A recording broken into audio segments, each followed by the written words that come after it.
the next president of the United States, Joe Biden. It's June 9th, 1987, and then Senator Joseph R. Biden Jr. has just entered the presidential race. Look familiar? The 2020 race is Biden's third attempt at the Oval Office. He first ran for president 32 years ago. For those who may have forgotten or weren't around in '87, here's what happened. Biden started off as a strong contender. Senator Joseph R. Biden Jr. of Delaware. But his campaign was marred by some early blunders, like this one. What law school did you attend, and where did you place in that class?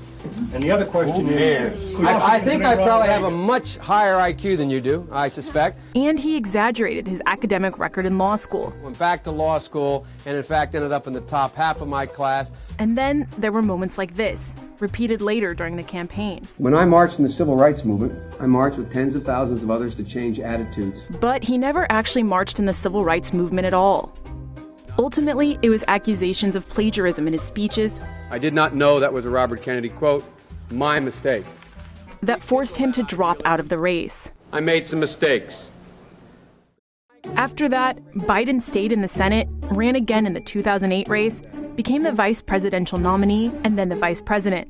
Laid low for a little while, and now we're here. If I'm going to be able to beat Donald Trump in 2020, it's going to happen here. And certain things, including a handful of Biden's vulnerabilities, haven't changed. He's still leaning into some of the core messages he highlighted during his first presidential run, often emphasizing his profile over policy, promising to put the country on the right path after what he sees as the ills of Republican administrations. Here he is in 1987. I tell you today that America is a nation at risk. In 2007. This president's going to be judged in his administration, judged very harshly by history. And in 2019. We're in the battle for the soul of this nation. But Biden has struggled to project himself as a man in step with the times, and parts of his political history continue to haunt him, like his role in the questioning of Anita Hill in 1991. It is appropriate to ask Professor Hill anything any member wishes to ask her to plumb the depths of her credibility. And more recently, it was his relationship with personal space. The boundaries of protecting personal space have been reset, and I get it. Throughout his more than 4-decade-long career in politics, Biden has become known for his freewheeling charm and authenticity. I've been referred to as middle-class Joe. It's not always meant as a compliment.